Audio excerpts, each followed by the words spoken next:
Good afternoon, and thank you for joining me for a special episode of COVID-19 on Spanning the Need. Today, we'll be talking with Kevin Harris, a COVID-19 survivor, and his journey over the last 3 to 4 months.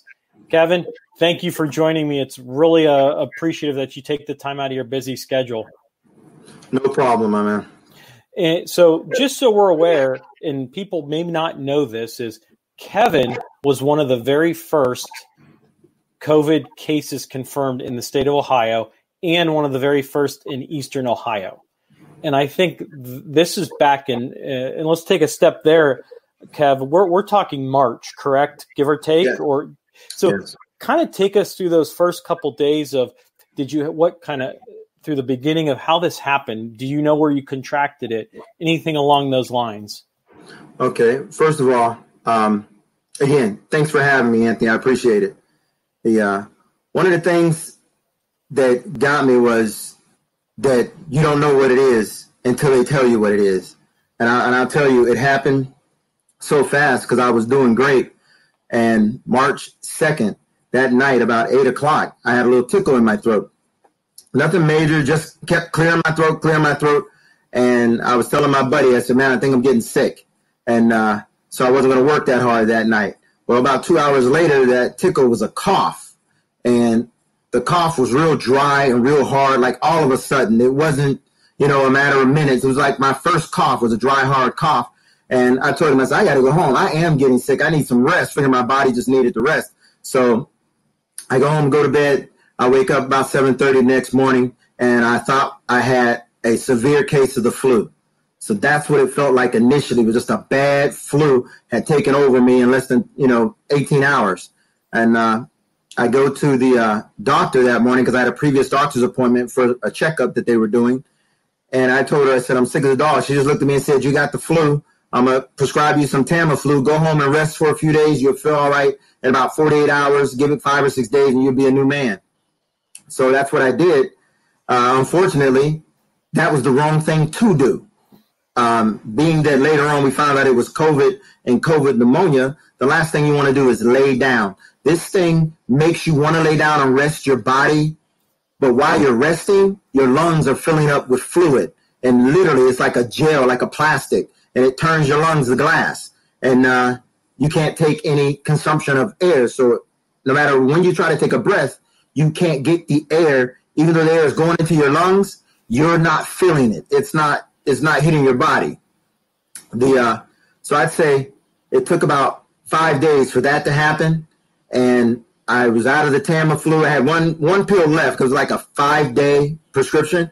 I didn't take the last pill. I knew it wasn't working, and I was getting sicker and sicker. And then Sunday, the 8th, I was so sick I had to call someone to take me to the hospital because I had been just getting to the bathroom would take me an hour, literally. I lay down for about 10 minutes on the floor, crawl a couple steps, literally on the floor, all fours. And my bathroom was downstairs. So it was a problem. My bathroom up here in the bedroom, my bathroom up here on the second floor, it took me half an hour to get to that one. And that one doesn't have a shower. So every time I think I could make it and take a shower, it wasn't happening. I make it downstairs and have just enough energy to go to the bathroom, then I have to come back upstairs. It was a mess. And that, it sounds like it was really bad. And this is just the start of before, I think you said the beginning of March. Oh yeah. Yeah. This was the beginning of my COVID journey, which we didn't think it would be a journey. I thought it'd be over by now, but just to kind of fast forward to today, I was with my son cutting down some trees. I cut down trees all the time, man. Just holding the chainsaw for 10 minutes had me down on a knee catching my breath. My son just posted a video of that this morning because he's laughing at me because normally I can just cut down a tree and keep on going. I still have the effects, even though I still run on the elliptical every day, I haven't gotten my lungs back to where I can actually work hard. So this COVID-19 that you were diagnosed with and confirmed, yes, you're still having repercussions of this disease in your system right now. Is that correct? Oh yeah, absolutely. The headaches are like ice picks in the side of your head, and then feels like your brain is swollen in the front. Like I'm sure everybody's had a sinus headache. Well, imagine a sinus headache is up here on the top of your head. That's what it feels like. Along with that and memory loss. I mean, I can't say I ever had a really good memory, but I got a couple of degrees to say otherwise. But I'm going to tell you, Kevon tells me all the time, I think you be getting away with stuff because he's always telling me, Dad, that's not what you said. Or Dad, you never said nothing.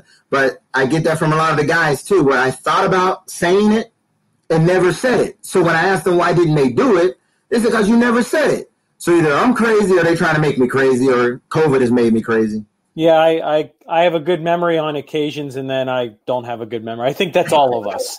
My wife tells me that all the time, so I can agree with you on that. So what happens? You get to the hospital, you get in an intensive care. So go from there. Tell us what really happened in the hospital, because not many people knew when the time you went to the time you got in the hospital. Yeah. Well, I tell you what. Those 6 days before the hospital when I was really sick were horrible. And the pain, by the time I got to the hospital, the pain was unbearable. So I get to the hospital about 3 o'clock Sunday the 8th that afternoon. And by then, even my toenails, when I wiggle my toes underneath the blanket, just rubbing the blanket would hurt my toenails. I didn't know your toenails could hurt. Oh, yeah. Your skin hurt. The blankets laying on you hurt. And about this COVID thing, it makes you want to lay still. Nothing hurts when you lay still. Even if you breathe slowly, nothing hurts. So the weirdest thing in the world, you want the pain to go away, so you lay as still as possible and you breathe as little as possible and you got no pain. The minute you breathe heavy, the minute you move, even just roll over, twist your neck or yawn, something on your body hurts. Your joints, your muscles, every nerve ending is in excruciating pain. And the killer of this is, had you known it was COVID in the beginning, all you had to do was keep moving. It hurt a little bit, but you keep moving, it doesn't settle in your lungs. And your joints don't stiffen up. Your muscles don't stiffen up. But most people don't know it's COVID, so they think it's the flu. They lay down for a couple of days, and then it got you. And once it gets you, you can't get away from it. It has to really run its course. Now it's in you. And moving hurts, moving around hurts, having people massage you hurts. I mean, the hospital tried everything. My nurses were tremendous. The administration sucked. St. Joe's administration is garbage. But the nurses that are on the front line that took care of me were amazing. Those days when I was in the hospital and they realized that I wasn't going to go into cardiac arrest, because that's one of the things, too. A lot of people have the respiratory failure and then the immediate cardiac arrest. So when they're standing there with machines and ready to work on me because I'm about to go into cardiac arrest, it never happened. I have this underlying defect with my heart. My coronary artery runs between my pulmonary artery and my heart muscle. Makes my heart really dense because it's been like that for my whole life. Well, that kind of saved my behind because my heart is used to working hard. So it made it work real hard with those pulmonary issues. But the cardio issues, I never had any effects of it. And I think I just put a picture up. This is you in the hospital. Okay. Yeah. Now, what day was this? Was this at the very beginning, or was this kind of halfway through where you, like, how many days did you stay in the hospital? Let's start with that point first. I was in the hospital 13 days. And what day, do you have any idea when this picture was taken? What day that was? I would say that was probably on the 12th. So this was towards the end of kind of coming out of the hospital at that time. Not exactly. I went in on the 9th. Okay. And on the 9th, they started tests on the night of the 8th and said it wasn't the flu. It wasn't normal pneumonia. They didn't know what it was, but they were going to give me coronavirus tests. Anyway, now the real dramatic part of that was I had all these people working on me, trying to figure out why I couldn't breathe, and no one thought COVID. So they don't have any PPE. They're just working on me. And then 5 hours in, they finally do a lung x-ray, and they come back with, okay, you've got pneumonia in your lungs, and we don't know what kind it is, blah, blah, blah. An hour after that, the doctor who had been working on me, she comes in. Now, before this, she was all willy-nilly all over me, and I'm telling her, it's the worst flu in the world. You don't want this. You should be covered up, okay? Oh, no, I see flu all the time. You'll be fine. I'll be fine, blah, blah, blah. Well, once they said they thought it was COVID, I didn't know, but this is what I got. She comes and opens up the glass doors that they had came and closed real quick. They hadn't been closed the whole time I was in the hospital. Now someone comes and closes them. She comes and sticks in, opens it up 2 inches and say, have you been to China?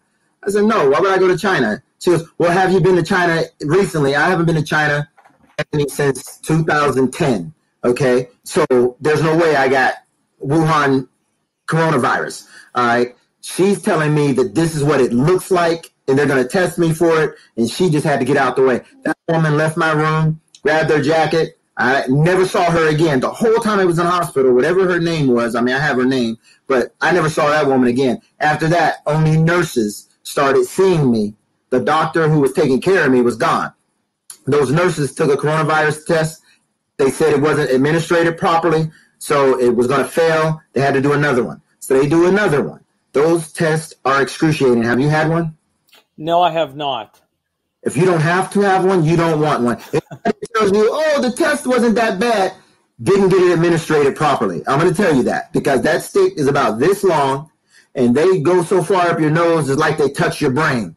And they go so far into your throat, they gag you.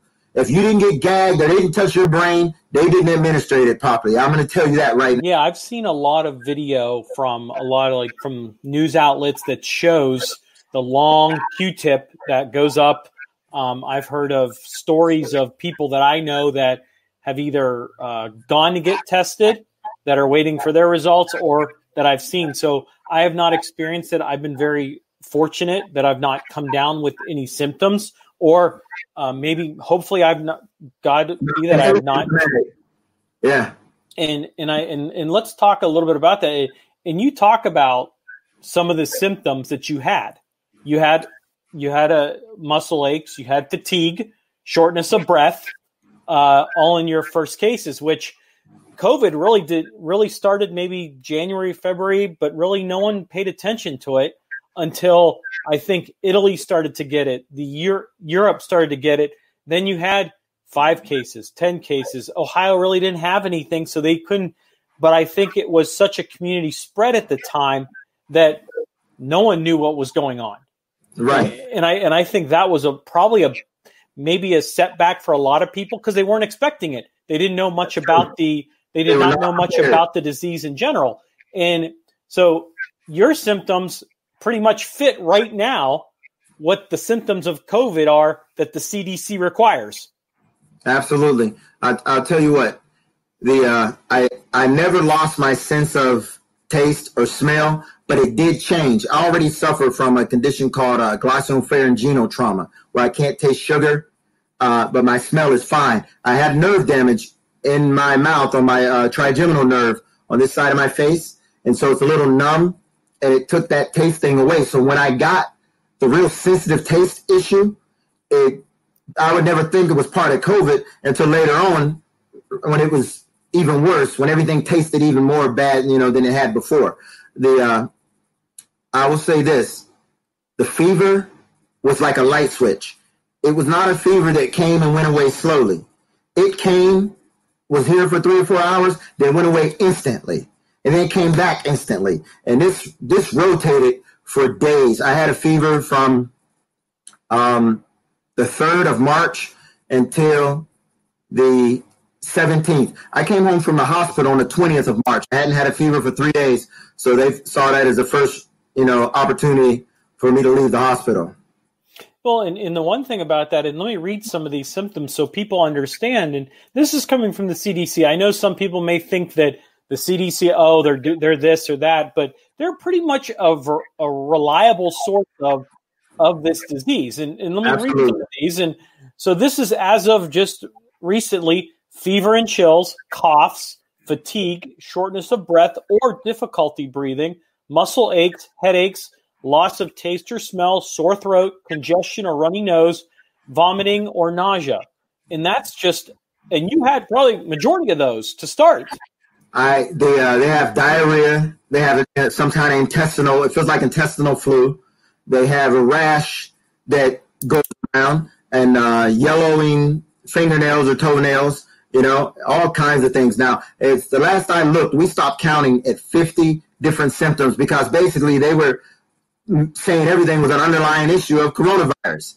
So I just stopped counting the symptoms after that. I didn't have all of those. My worst symptom was the body aches, the fever, the shortness of breath, and the fatigue, which I still suffer from the fatigue. The shortness of breath, not so much, because I do a lot of cardio. But when I push heavy, like working, cutting down trees, that cardio don't mean absolutely anything. And carrying that chainsaw around was ridiculous. And it's the third time I tried to do it since I've been home from the hospital. I'm about 10 minutes in. I used to cut a tree for an hour. Now I'm about 10 minutes in, and I'm on a knee or laying down on my back trying to catch my breath, telling my son not to dial 911. Yeah, I totally get I'll be all right. Let me ask you this. You seem like a pretty healthy guy before all this happened. Absolutely. Did you work out a lot? Every day. So you worked out a lot. You look like you're in great health. So tell someone that is almost in the same place, same health, perfectly, no side effects to anything, doesn't have any pre-existing conditions. Tell someone that thinks that, oh, I can't get it, or I'm healthy. So give that, if they're watching, tell them what you want to say to them. Well, I tell you what, before COVID, I had gone to the gym, Planet Fitness, every day and run on elliptical from a half an hour to an hour and lift a few minutes of weights, and then I'll alternate days. Sometimes I lift every other day. I can bench press 325. I can run 5 miles without stopping. Okay. I keep the elliptical up to 5 or 6 miles an hour and go for an hour. An elliptical is not a really tough machine to do, but that is a lot of cardio. Okay. My heart rate at rest was anywhere from 41 to 47 beats per minute, which is really, really good, especially for somebody 55 years old. So my doctors were telling me before this, I was in tip-top shape because I was trying to get my knee fixed so I could run a marathon on this I had a torn meniscus. So I know I want to get slimmer because I'm already a big guy, but I couldn't get slim without doing the running. And I couldn't run on this knee, so I had to go and have knee surgery.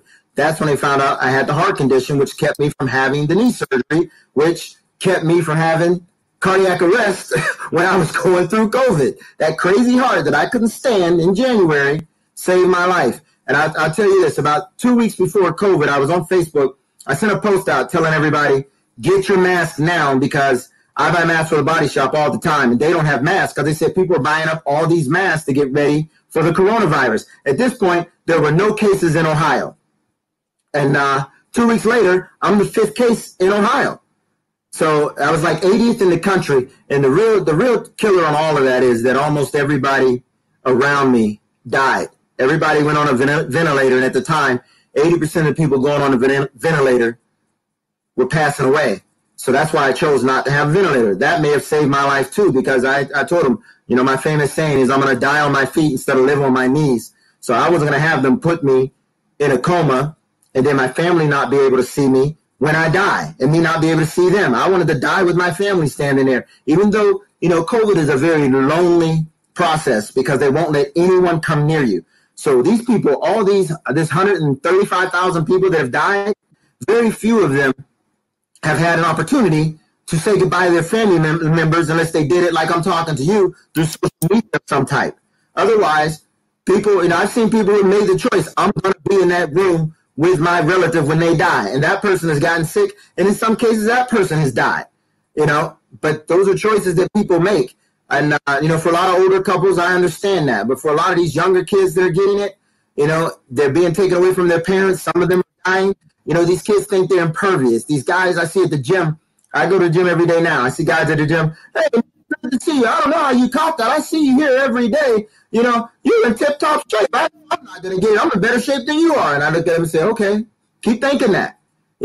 This gets the people who think they're impervious because they don't protect themselves because they think they're too healthy to get it. Protect yourself. You're not too healthy to get this. This virus is like a joker. When it finds out you think you can't get it, it gets you and then reminds you that you are not God, that you don't make the choices in your own fate, that things around us seem to dictate our fate sometime. And coronavirus is dictating a lot of people's fate right now.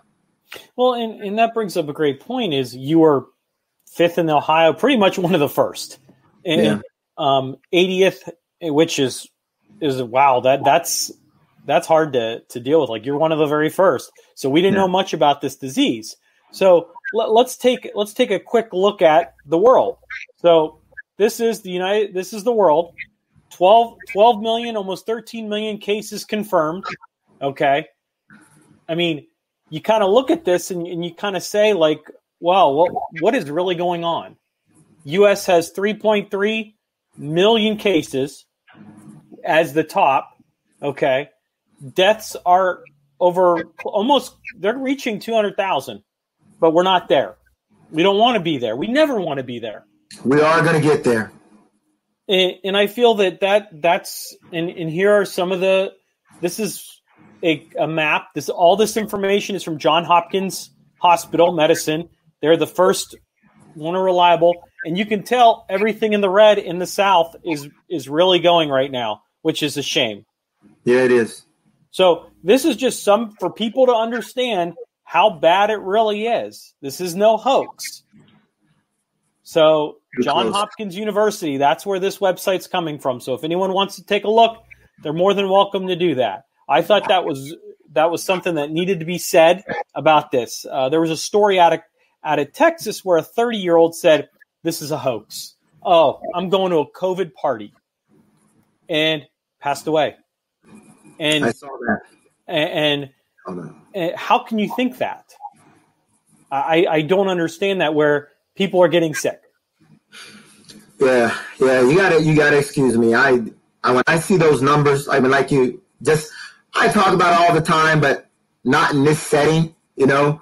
And being fifth in the state, you know, one of the first in the country, and then you see all of these numbers. I'm not talking about just the death, just the sickness on top of all that.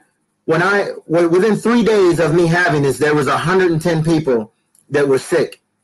And I'm trying to keep track of just the 5 guys in Ohio to see that we're in this together. We're going to make it together. Well, try to find the first 10 guys in Ohio that got it. You know how many you can find? Tell me. Just me. Just me.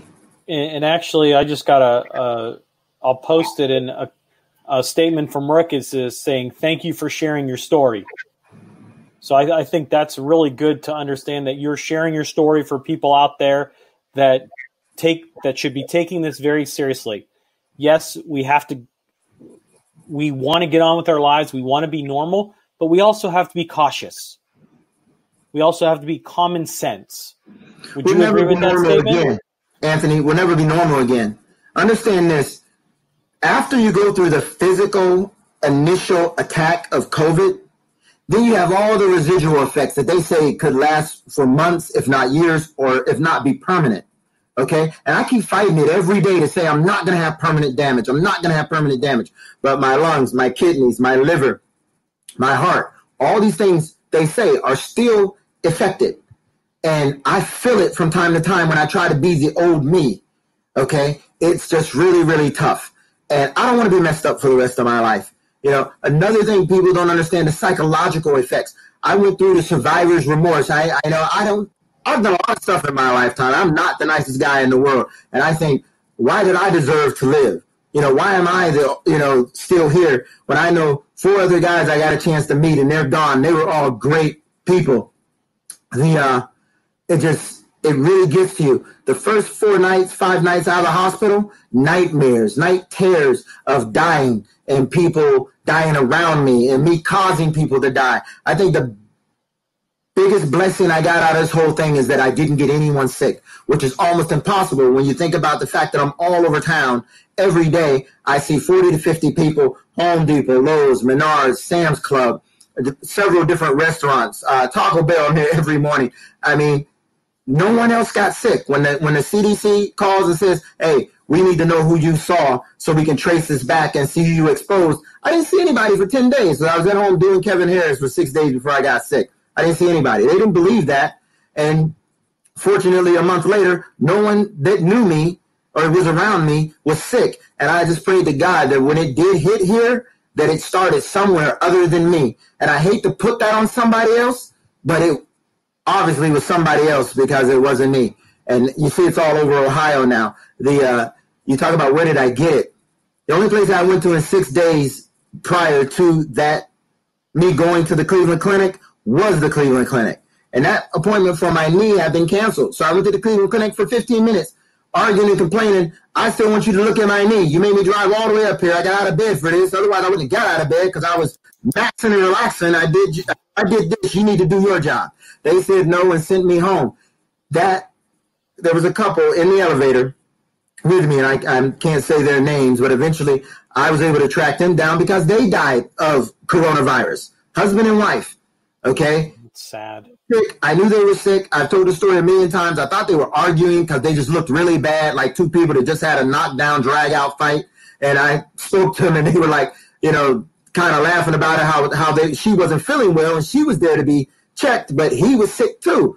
And I was like, well, okay, good. I'm glad you weren't fighting on the elevator. Who want to walk into the middle of a husband and wife fighting on the elevator? Little did I know, I'd have rather walked in on a fight than walked in on coronavirus. I don't want to be in the middle of a fight. My wife, happy happy life. Perfectly fine. You know what I mean? yeah, good for you. Yeah, I learn from wise people. So now you're out of the hospital. You're getting better, but you still have symptoms. You still have it. So CDC and a variety of scientists and studies say we should be wearing masks. Do you agree with that assumption that that the public should be wearing masks right now? Absolutely beyond a shadow of a doubt. When they first started saying just cover your face with anything, everybody was running around looking for the N95 mask. Now the best you can find is KN95. They won't even sell N95s to the general public. Correct. And now they got everybody making scarves and putting a t-shirt over your head, put a pair of panties on your head if you have to, whatever it takes. Okay, I get that because it stops the larger droplets. And I don't know if you ever watch yourself, but get in front of a light and watch yourself talk, and you'll see everybody spews a little bit of mist, a little bit of spit. And that's what they're trying to stop. That you can stop. But the regular germs, you're not going to stop that. And it's helping. Believe me, it's helping because we can prevent passing this on to people and getting it, not so much as getting it, but passing it on with the mask. And since this thing hides in asymptomatic people, they're going to spread it without knowing they're spread it. They're sick, but because they don't have any symptoms whatsoever, they just keep running around willy-nilly, passing around to everybody else. So if you look at the countries like Singapore, Vietnam, Thailand, I've done a lot of interviews all over the world, and they haven't been hit nowhere near as hard as we have. And people say, well, they don't have much population. No, they don't. But compare the percentage of their population. When you've got 300 people dead or 500 people dead in Singapore, which has about the same, I believe, the same population as New York City, what are you doing?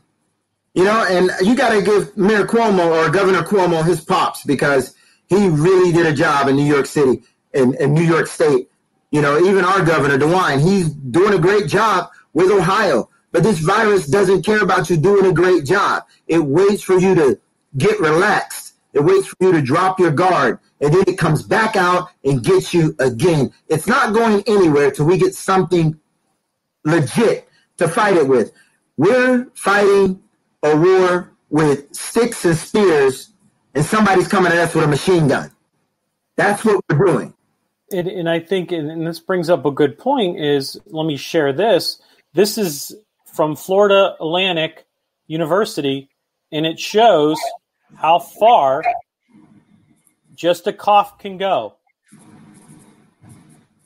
If people can see that, these are just someone coughing. You're not going to, it not even covered with your face. So this gives a perfectly good example and scientific information that here's an unprotected cough still in the air.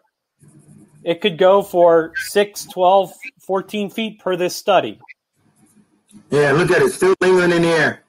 Exactly. And I think this is a good example of not wearing a mask, coughing without covering your face. Now, you put it in, I think it was only 3 to 4 inches when you have an actual mask on. Yeah. And this show, if they speed it up 4 times, this is still in the air.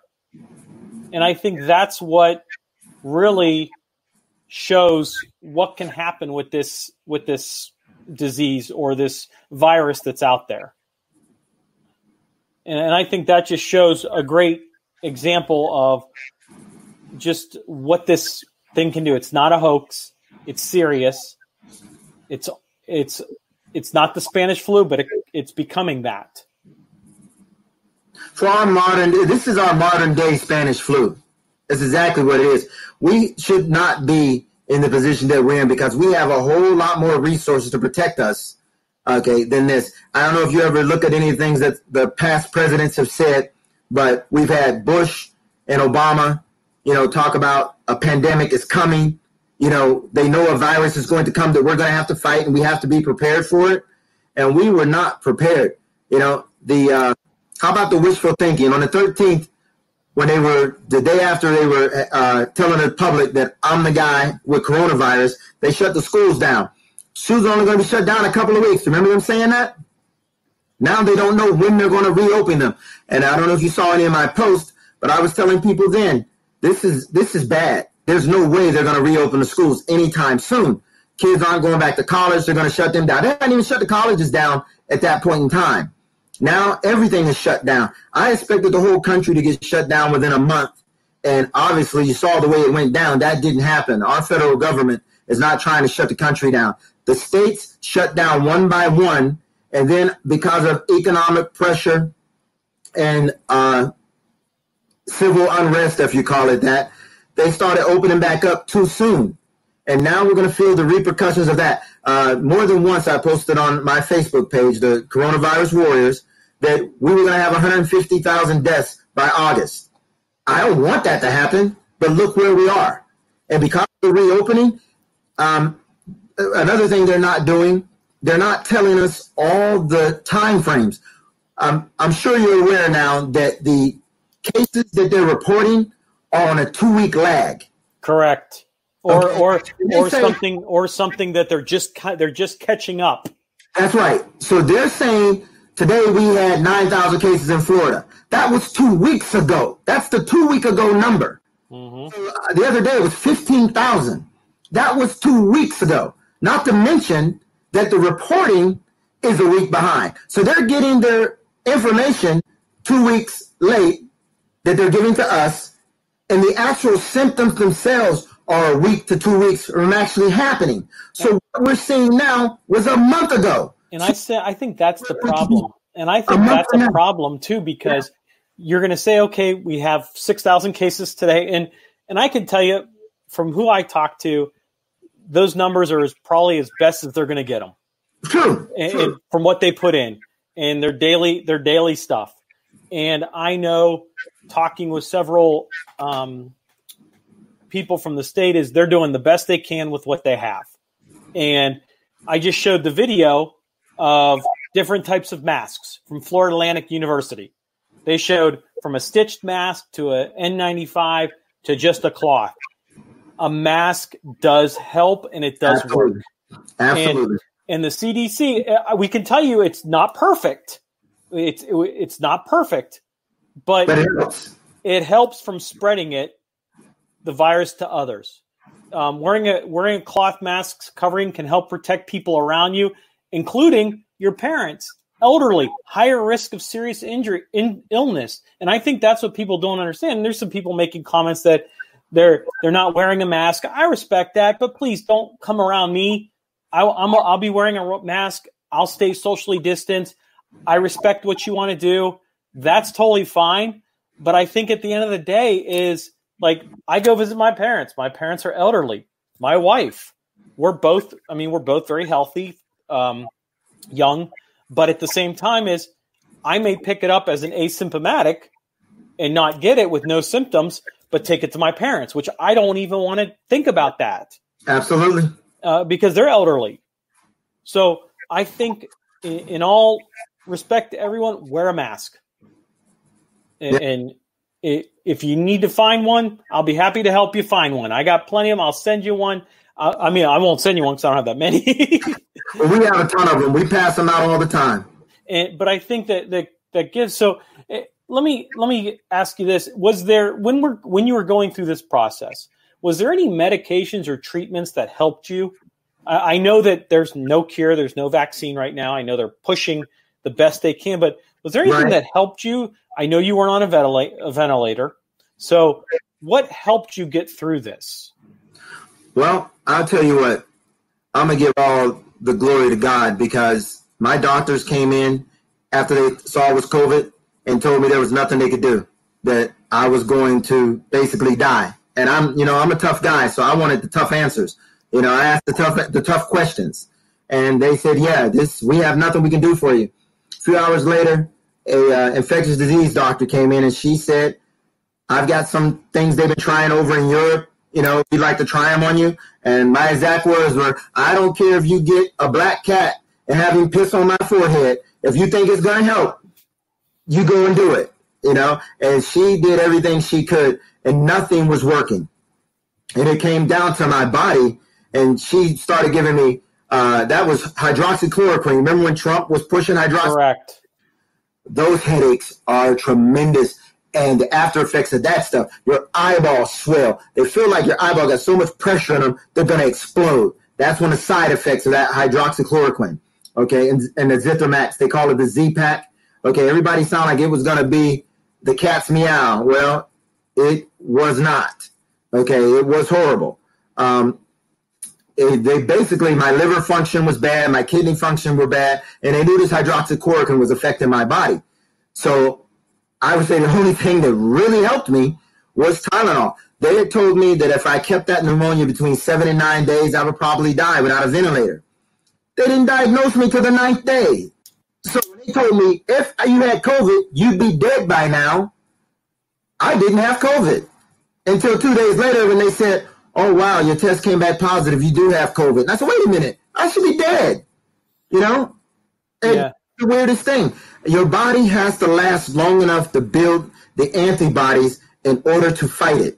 That's the problem. Some people aren't healthy enough to outlast the coronavirus. That's all you got to do. If you outlast it, your body will start fighting it, you'll get the antibodies, and you will get better. But the rest of your body has to be in good enough shape to get you there. Or, the miracle of God. I've seen guys now be on a ventilator 2 months, been on a ventilator 16 days and 6 days and die.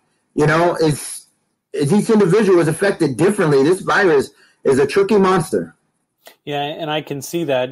Like you said, COVID's going to affect you differently than it may affect someone else. Right. And you had, if I'm correct, you had a pre-existing condition with the heart, but it actually helped you. That would kill me, but it did not. But it helped you. It helped you say, wait a minute. It kind of made a trigger. God's like, hey, we need to trigger this to make sure you're healthy, and I'm going to get you through this. Right. I mean, it's the craziest thing in the world. Well, I appreciate, Kevin, you taking your time out of this and really telling us what happened. And people may not understand because they may have not have had it. They may have talked, I'm asymptomatic, nothing helped. But there are people on the front lines dealing with this every day. And so let me ask you this. How many days was it the worst? How long did that, was it just like 14 days or was it longer? Because there are some people that I'm actually skeptic to say, oh, let me take your temperature. Well, just because you don't have a temperature doesn't mean you have it, or you may be asymptomatic. Yeah. Well, I'll tell you what, that Monday, all I had, was a tickle in my throat and a cough that night. Tuesday morning, I got the flu. By Wednesday, I was bedridden because I had laid down 24 hours and couldn't get up.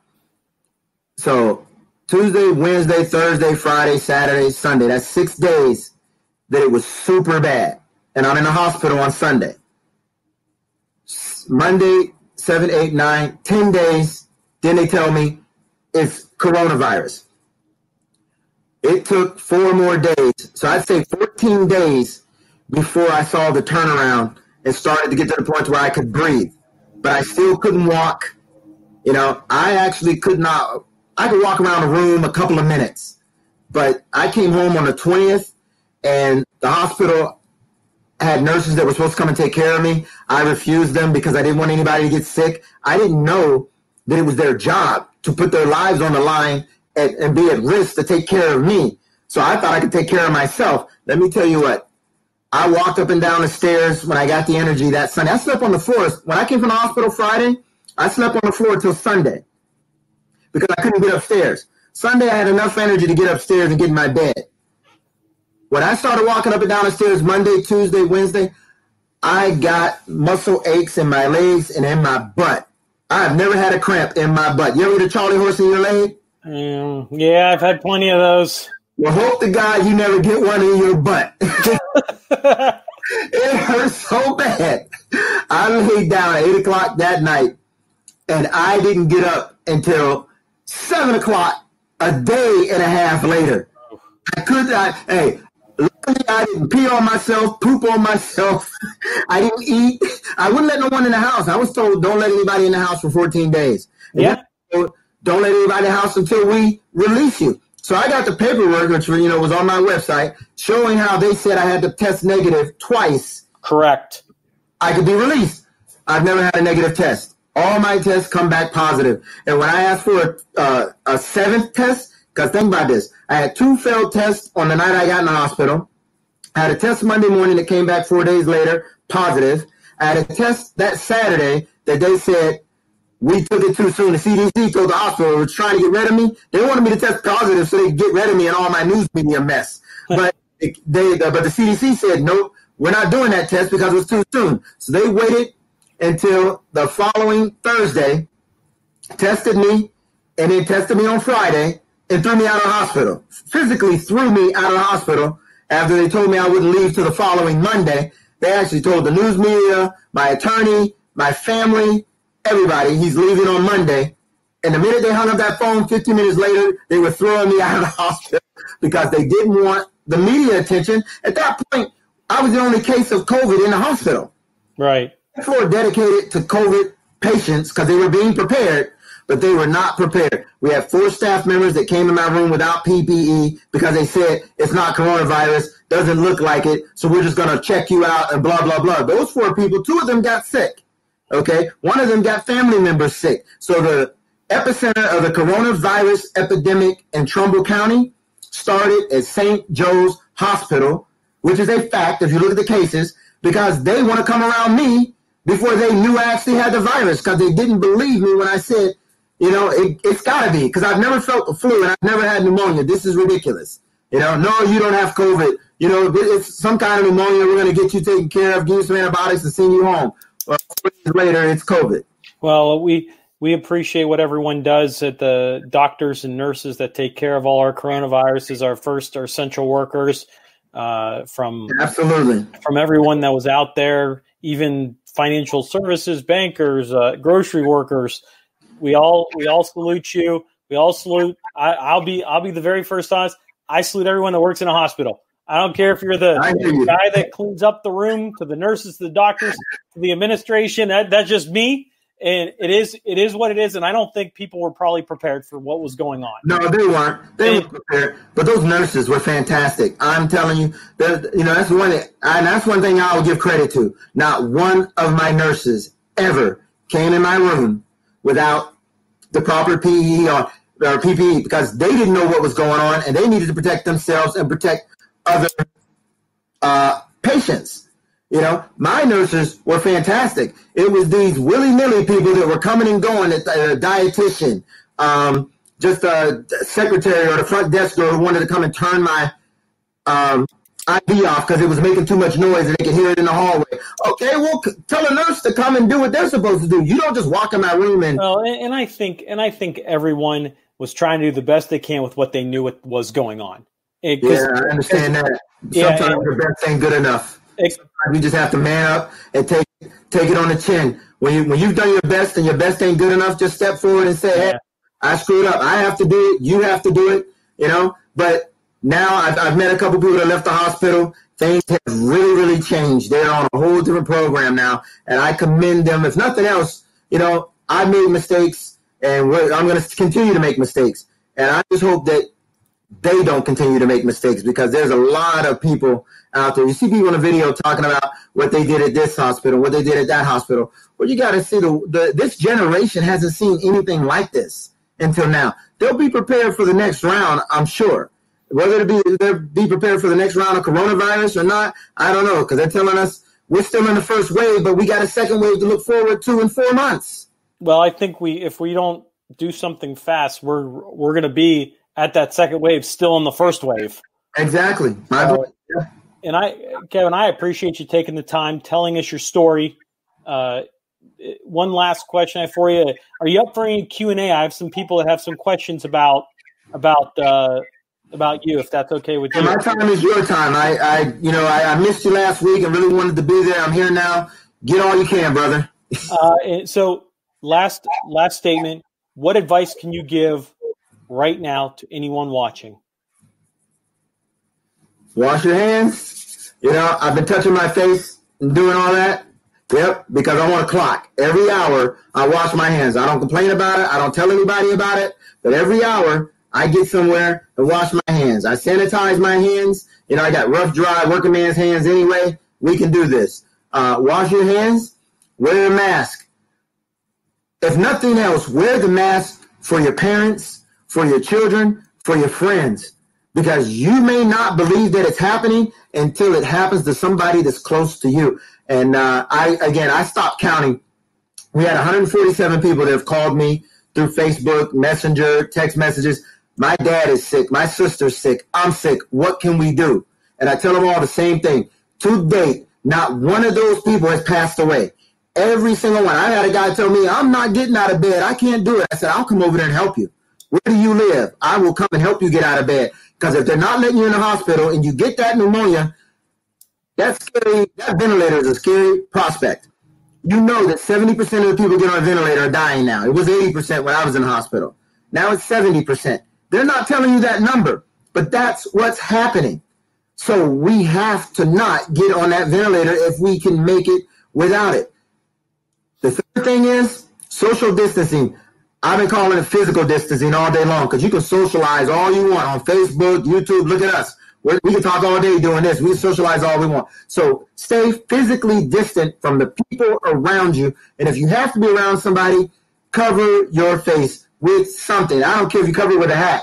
Cover your face to stop those moisture droplets from being spread into the air. You ain't going to stop a whole lot of germs with these different covers unless you wear that N95 mask. But all those other coverings will help with the majority of those droplets. And we gotta do it, man. Those three things.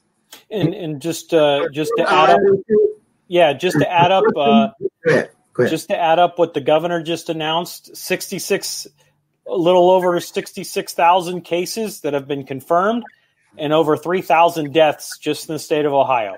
So that's just some numbers to look at. So we'll get to a couple questions, and then we should be good.